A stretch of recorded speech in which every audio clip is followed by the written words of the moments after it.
Union বিএনপির সম্মেলন কেন্দ্র করে দুপক্ষের মধ্যে সংঘর্ষ, পুলিশের সামনে দোকানপাট ভাঙচুর, বাড়িঘরে হামলা, দফায় দফায় সংঘর্ষের রণক্ষেত্র পুরো এলাকা।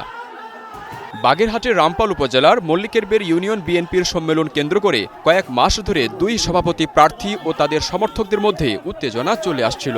গত শনিবার ইউনিয়ন বিএনপির সভাপতি প্রার্থী আব্দুল আলিমের লোকজন সাধারণ সম্পাদক প্রার্থী শামীম হাসান পলক সহ ১১ জনকে মারধর করে। এ ঘটনায় জড়িতদের বিচারের দাবিতে রোববার বিকেলে আরেক সভাপতি প্রার্থী সাজারুল ইসলাম সাজু ও সাধারণ সম্পাদক প্রার্থী শামীম হাসান পলকের লোকজন মানববন্ধন করে। এ সময় আব্দুল আলিমের লোকজন সেখানে গিয়ে তাদের উপর অতর্কিত হামলা চালায়। খবরটি ছড়িয়ে পড়লে সাজারুল ও শামীমের আরও লোকজন সেখানে জড়ো হয়।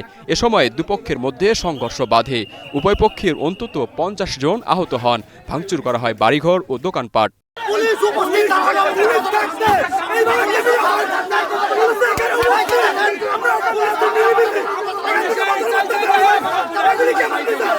পুলিশ ফোর্স উপস্থিত থাকা অবস্থায়ও তারা অস্ত্র নিয়ে আমাদের বিক্ষোভ মিছিলের উপরে অতর্কিত হামলা করে। আমাদের এই নির্বাচনের ডেট হওয়ার পর থেকে বিভিন্নভাবে আমাদের পরে প্রেশার ক্রিয়েট শুরু হয়, কারণ রামপালের সব ইউনিয়ন হয়ে গেছে, শুধু আমাদের ইউনিয়নটারে বাদ রাইখা এই ইউনিয়নে কোনোভাবে কম্প্রোমাইজ করা যায় কিনা, প্রেশার দিয়ে আমাদের এখান থেকে এই নির্বাচনটা বানচাল করা যায় না, এটা হচ্ছে তাদের মূল উদ্দেশ্য।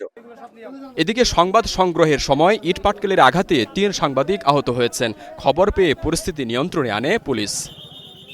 স্থানীয়রা জানান, আধিপত্য বিস্তারকে কেন্দ্র করে দীর্ঘদিন ধরে দুই সভাপতি প্রার্থীর মধ্যে চলছিল বিরোধ। প্রায় হাতাহাতি ও ছোট বড় ঝামেলার কথা শোনা যেত। এরই জেরে শনিবার ও রোববার সংঘর্ষে জড়ালো এ দুই পক্ষের লোকজন। Desk report, star news.